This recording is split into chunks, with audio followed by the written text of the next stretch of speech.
Spring is in full blossom, and now is the time of the season. Many in the southern tier are starting their spring planting. I think it gets you outside. I mean, it's great physical activity. It gets you outside. It's you can enjoy nature. Glen Miller helps run Chamberlain Acres in Southport and says this time of year is peak for gardening, but just beware of frost for certain flowers like snapdragons and geraniums. If it's a hanging basket, put it out on the porch during the day. Bring it in at night. Those looking to do some serious spring planting this year with a garden, the southern tier is a great place to do it. Most people's gardens grow pretty good around here. For first-time gardeners, you'll have to break ground. Weeding and tilling your spot is a necessary first step. I believe the old-fashioned way, which is just like adding compost to your garden. A little manure is great for the soil. Usually the soil is not too bad in this area. If anything, we lean towards being acidic. So you might need to add a little lime.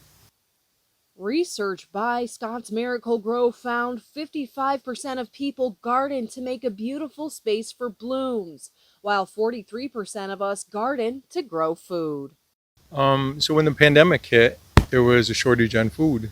Inflation along with food scarcities have given way to a rise in vegetable gardening post-pandemic. People still come in and they'll pick up things like tomatoes and squash and cucumbers and stuff. It's a little early for those. Usually they say wait till the end of May to put those in. But a lot of people put them in and they'll cover them at night if there's going to be a frost or something. Glenn says right now cabbage, Brussels sprouts, potatoes, onions, and some beans are ready to plant. But a rookie mistake is planting the seeds too deep. Things like planting seeds other than peas or beans or something like that, I just sprinkle on the top of the soil, the tiny seeds, and then just tamp them down with your hand. And if ever in doubt, Ask questions. By all means, go to your local garden center or something. Ask questions. Ask other gardeners. It's a great way to find out what to do and when.